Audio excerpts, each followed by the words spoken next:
Assalamualaikum warahmatullahi wabarakatuh. Masih bersama saya Emilia Kalsum dalam kuliah kita Arsitektur Kalimantan Barat untuk kajian sejarah dan teori arsitektur. Kita masih membicarakan tentang konsep Feng Shui dalam evaluasi lingkungan internal. Kali ini yang akan kita bahas adalah tentang ruang-ruang. Bagian yang pertama adalah pintu masuk. Meskipun pintu masuk ini adalah elemen yang bukan termasuk ruang, namun seringkali bagian ini berhubungan dengan ruang-ruang atau jalur masuk. Karena itu di dalam konsep Feng Shui, bagian ini merupakan bagian yang terpenting. Mengapa? Karena bagian ini merupakan bagian yang utama tempat masuknya energi, baik itu positif maupun negatif, yang mana energi tersebut dapat mempengaruhi keberuntungan secara umum daripada penghuninya. Nah, sebaiknya hindari pintu masuk yang menuju sebuah lorong yang sempit. Artinya ada sebuah pintu di bagian rumah, kemudian tidak langsung menuju ruang-ruang, namun berjalan terlebih dahulu ke sebuah lorong, baru kemudian ada ruang setelah itu. Nah, ruang atau lorong yang ada setelah pintu ini dapat mengumpulkan energi yang negatif, yang selanjutnya akan dibawa masuk karena ada pintu bagian depannya, sehingga terdorong masuk menuju ke ruang-ruang yang ada di dalam. Semakin kecil lorong ini, semakin terbentuk corong yang sempit, semakin buruk pula energi yang ada atau yang terjebak di dalam lorong atau corong tersebut. Nah, perlu juga dihindari pintu masuk yang membuka ke sebuah koridor yang sempit. Ini mirip seperti corong tadi, di mana sirkulasi daripada energi dan yang tadinya memiliki energi kehidupan menjadi terhambat akibat adanya koridor ini. Sementara energi yang negatif justru terjebak dalam jalan masuk tersebut. Nah, solusi yang bisa dilakukan adalah membuat ruang masuk terlebih dahulu atau ruang depan yang dibatasi oleh dinding, baru kemudian ada pintu yang terbuka menuju kepada serambi, kepada ruang tunggu atau ruang depan. Sehingga energi buruknya itu terhambat atau tertahan di dalam ruang sirkulasi ini, dan yang masuk ke dalam bangunan adalah energi yang baik saja. Dan jika ada energi yang buruk yang tetap dibawa, yang masuk ke pintu tersebut, juga akan dinetralkan atau ditipiskan energi buruknya, atau mungkin dipendarkan, sehingga kemudian pengaruhnya tidak lagi besar terhadap hunian atau ruang-ruang di dalam rumah. Nah, selanjutnya setelah kita mengetahui tentang pintu masuk dan jalur masuk, mau tidak mau kita akan membicarakan tentang koridor. Nah, koridor pada dasarnya adalah jalur sirkulasi, berarti juga jalur energi.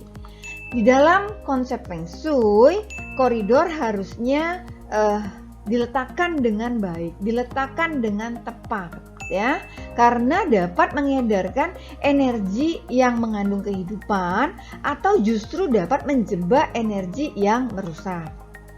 Nah, bagaimana kemudian yang sering dilakukan? Jangan kita membuat koridor panjang yang berbelok-belok. Ini dapat merubah energi positif menjadi energi yang berputar-putar dan merusak, yang tidak bisa dikendalikan. Yang berikutnya adalah sebaiknya tidak membuat rumah di mana ada pintu-pintu yang membuka sebuah koridor yang panjang. Ini juga koridor panjang tadi akan memeras energi, mengubah energi positif menjadi kekuatan-kekuatan yang jahat yang akan masuk ke pintu-pintu ruang tersebut. Ya, jadi misalnya di dalam lorong ini ada kamar-kamar misalnya, seperti misalnya di hotel dan lain sebagainya, atau di kos-kosan. Ini akan mengakibatkan energi buruk yang ada di lorong masuk ke dalam kamar-kamar tersebut, yang akan berpengaruh buruk pula terhadap penghuninya. Selanjutnya, pintu-pintu yang membuka ke koridor yang panjang itu juga tidak sebaiknya dibuat. Kenapa? Karena akan membiarkan kekuatan jahat masuk ke dalam kamar-kamar tanpa ada penyangga. Nah, bagaimana sebaiknya membuat koridor? Berikan penerangan sebanyak-banyaknya pada bagian-bagian pintu yang membuka ke koridor. Karena koridor ini memberikan rasa suram dan gelap, berikan cahaya sehingga tidak mengumpulkan energi yin. Ya, kita telah membahas tentang yin dan yang pada video-video sebelumnya. Karena energi yin ini dapat membawa kepada energi kematian. Selanjutnya, perhatikan sebaiknya lorong-lorong ini juga dibuat dengan jendela. Ada bagian yang terbuka, bisa melihat keluar sehingga bisa memasukkan energi yang terdapat atau yang masuk dari energi sinar matahari. Sehingga energi yin yang ada di dalam koridor tadi bisa diimbangi dengan energi yang dari matahari tersebut atau dari sinar matahari tersebut. Kemudian sebaiknya jika harus membuat koridor, tidak membuatnya dengan koridor yang sempit. Semakin sempit koridor, semakin sempit lorong, akan semakin buruk energi yang terjebak di dalamnya. Kemudian sebaiknya tidak membuat koridor terlalu banyak di rumah, atau bahkan lebih baik lagi tidak membuat koridor sama sekali di dalam rumah.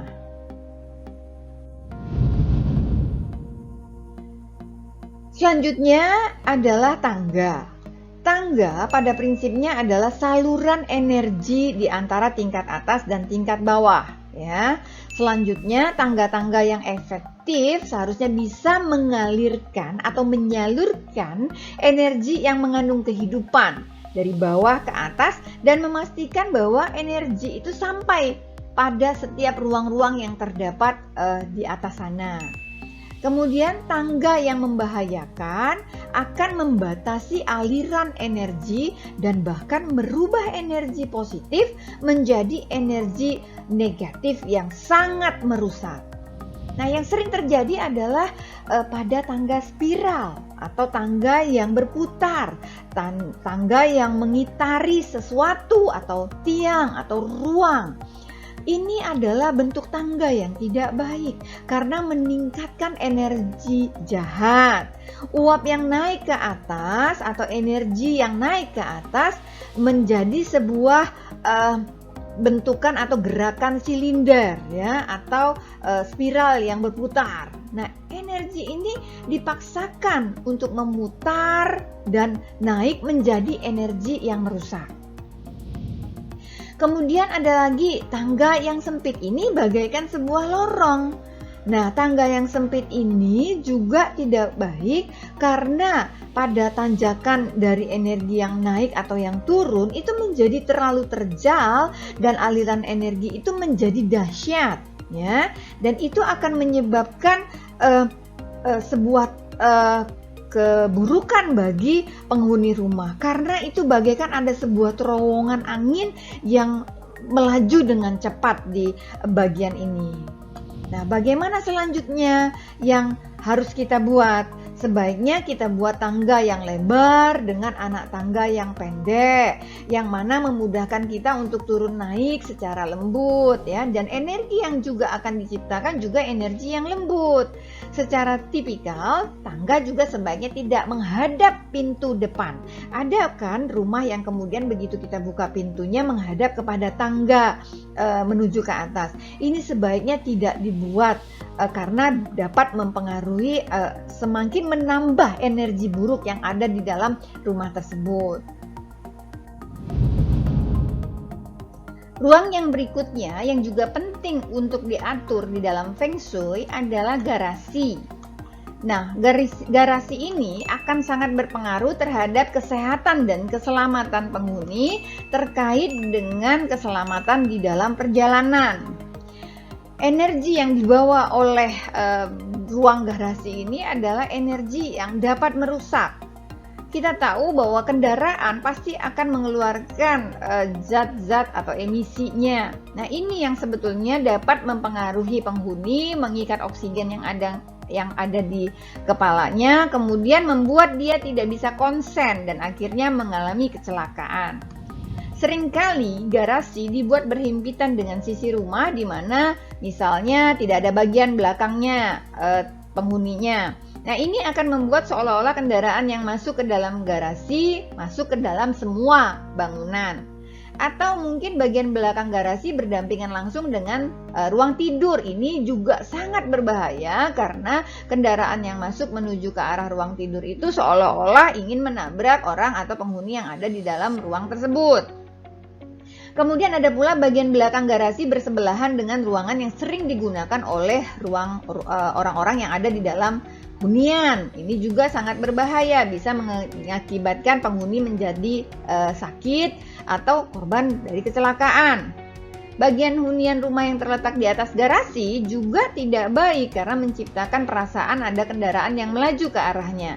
Bahkan di zaman modern sekarang ini juga terdapat bangunan di mana tidak terdapat garasi tapi meletakkan kendaraannya justru di dalam hunian. Menjadi hal yang luar biasa, tidak bisa diterima oleh Feng Shui.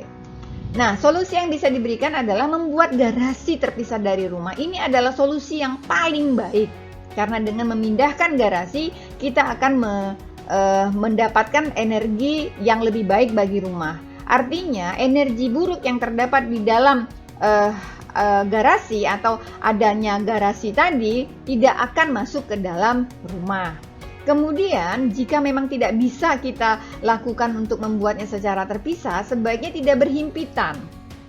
Atau jika ingin terpaksa harus berhimpit, maka harus diletakkan pada ruang-ruang yang jarang digunakan seperti misalnya ruang-ruang servis, ruang peturasan, ruang-ruang gudang dan lain sebagainya. Sangat tidak baik meletakkan ruang-ruang garasi ini berhimpitan dengan ruang tidur, ruang keluarga, atau ruang-ruang tempat di mana keluarga berkumpul. Ruang yang berikutnya adalah dapur. Dapur di dalam Feng Shui juga tak kalah penting karena dapur berhubungan dengan kesehatan dan pencarian nafkah kepala keluarga. Dapur melambangkan kemakmuran yang berhubungan dengan memiliki kecukupan pangan. Jika dapur terletak pada posisi yang tidak layak, maka dapat menyebabkan anggota keluarga jatuh sakit sehingga bisa tidak memiliki kekuatan untuk mencari nafkah. Nah, yang sering dilakukan adalah bahwa jalan masuk ke dapur biasanya berupa jalan yang sempit. Selanjutnya juga menciptakan corong akibat daripada jalur yang sempit ini. Akibatnya terkumpul lagi energi negatif. Nah, bentuk area daripada masak-memasak juga harus diperhatikan agar beraturan, karena bentuk-bentuk yang tidak beraturan akan menciptakan kantong-kantong energi negatif pula. Nah, bagaimana solusinya? Dapur sebaiknya dilindungi dari pintu depan, misalnya seperti ini ya. Letak dapurnya ada di sini ya, sehingga pemandangan dapur itu tidak terlihat langsung keluar. Bahkan dikatakan jika dapur kita terlihat langsung keluar, itu juga dapat mengakibatkan apapun rahasia rumah tangga dapat didengar oleh orang di luar. Ini dimungkinkan karena dapur merupakan pusat aktivitas dari sebuah hunian, sehingga terkadang ada pembicaraan-pembicaraan yang terjadi di dapur. Jadi bukan tidak mungkin pembicaraan tersebut sampai ke luar atau ke tetangga.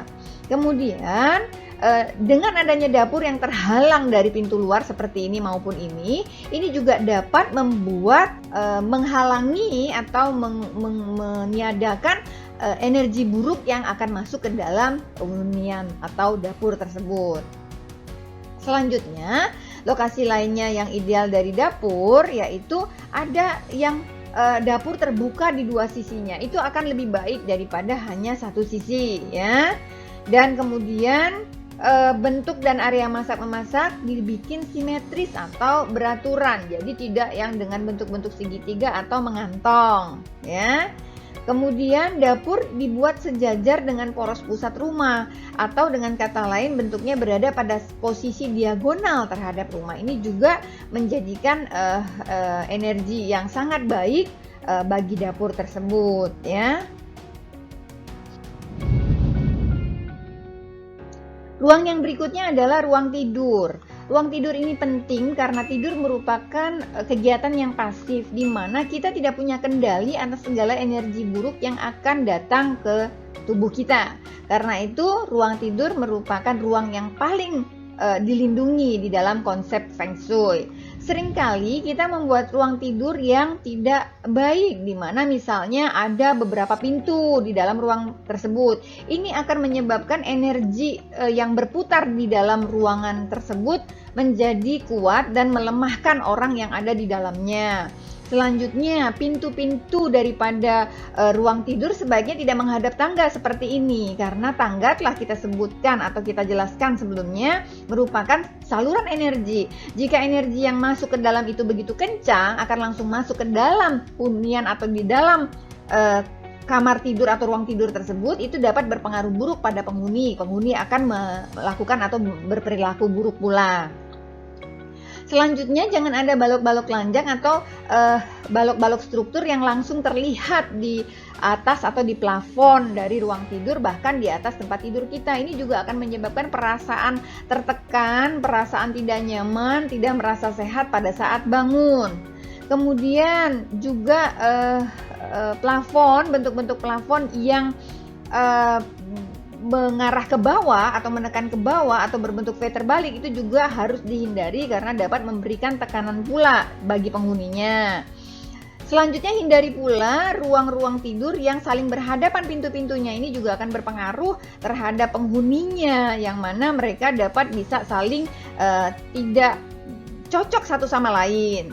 Selanjutnya, pada bagian kepala, sebagaimana bagian bangunan yang di bagian belakang, harus ada kura-kura hitam, yaitu sebuah landasan yang tegas, landasan yang kokoh. Jadi tidak kemudian ada berbagai atribut, atau mungkin misalnya tidak ada landasannya atau di belakangnya justru ada lemari yang besar, karena lemari ini bahkan dapat memberikan dampak membuat orang yang berada di tempat tidur merasa tertekan atau seperti dijatuhi oleh barang berat sehingga badannya sakit pada saat bangun.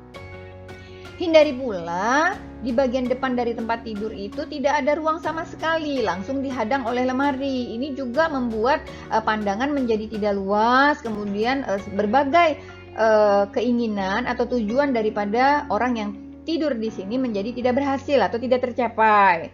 Hindari pula bagian depan daripada tempat tidur ini berupa cermin atau mungkin komputer atau monitor daripada TV. Ini juga akan membuat orang yang tidur di atas tempat tidur ini menjadi lemah pada saat bangun dan merasa tidak nyaman tubuhnya pada saat bangun. Otomatis ketika hal-hal ini terjadi akan menyebabkan mereka tidak mampu bekerja dengan baik dan akan berpengaruh terhadap penghasilan atau keuangan daripada anggota rumah ini.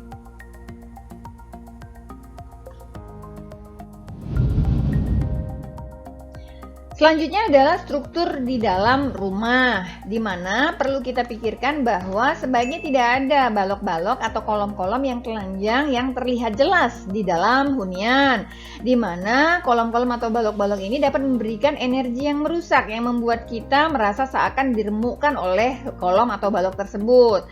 Dan penting pula untuk diketahui bahwa sebaiknya tidak membuat kolom yang besar di dalam sebuah rumah atau tiang ya, di mana semakin besar tiang tersebut akan semakin mempengaruhi kondisi penghuni rumah. Ini akan membuat penghuni rumah berada dalam kebingungan. Selanjutnya yang berikutnya adalah tempat perapian. Sebaiknya tidak membuat tempat perapian yang besar sehingga mengalahkan keseluruhan ruang. Ini juga akan mengakibatkan tempat perapian ini menjadi dominan dan berbahaya dampaknya bagi keselamatan rumah. Kemudian pintu-pintu kayu sebaiknya tidak berbentuk panel-panel dengan dinding yang berbuku-buku karena pola-pola ini dapat mengacaukan sirkulasi energi. Selanjutnya, tidak menggunakan kerai yang vertikal seperti ini karena dapat membuat energi seolah-olah orang-orang yang berada di dalamnya teriris oleh benda-benda yang tajam atau pisau-pisau yang tajam ya. Ini juga membuat kita merasa tidak nyaman badannya. Kemudian perhatikan juga pada lampu ya, dimana sebaiknya tidak membuat lampu yang menggantung rendah ya seperti ini. Ini juga sangat berbahaya karena menyiratkan penghuni sedang digantung di ujung tambang. Dan juga lampu yang berbentuk seperti ini atau lampu-lampu kristal, apalagi dengan adanya cermin ya, dengan dinding-dinding yang cukup licin dengan cat yang memantulkan, ini juga akan memberikan dampak pantulan terhadap dinding yang juga berbahaya bagi keselamatan penghuni rumah. Selanjutnya tentang material bangunan. Sebaiknya kita tidak membuat atau tidak menggunakan material-material berbahan atau terbuat dari bahan-bahan yang berwarna merah menyala untuk dinding rumah. Sebagaimana yang telah disampaikan pada video-video sebelumnya bahwa warna-warna merah itu adalah lambang atau elemen daripada api. Maka itu tidak baik untuk keselamatan penghuni rumah. Selanjutnya, kita juga tidak menggunakan material yang memantul pada dinding. Kenapa? Karena kita bisa kehilangan energi baik. Karena energi baik yang akan masuk ke dalam rumah terpantul kembali keluar. Selanjutnya, jika kita ingin membuat permukaan pada fasad bangunan kita terbuat dari batu, sebaiknya tidak menggunakan batu-batu yang tajam atau permukaannya sebaiknya rata batu-batu tersebut ya, karena ini juga akan berbahaya, membuat pengaruh kepada lingkungan sekitar dan bisa berbalik kepada kita. Kemudian juga tidak menggunakan jendela-jendela kaca yang besar yang kemudian membentuk sebuah dinding, karena ini akan membuyarkan energi yang mengandung kehidupan, dan ini merupakan perlindungan yang tidak memadai terhadap energi yang merusak. Dan selanjutnya sebaiknya memiliki jalan masuk dari tanah atau batu kerikil. Ini adalah bagian yang baik atau solusi yang baik untuk memberikan atau memasukkan energi kehidupan yang baik bagi penghuni rumah ya, karena jalan masuk yang terbuat dari bahan-bahan penutup yang lebih masif itu menghalang energi kehidupan yang baik tersebut masuk ke dalam hunian. Nah, kita telah melakukan evaluasi terhadap lingkungan internal terkait ruang dengan menggunakan konsep-konsep Feng Shui. Bagaimana selanjutnya evaluasi lingkungan internal terkait tata letak? Saksikan terus video-video selanjutnya. Assalamualaikum warahmatullahi wabarakatuh.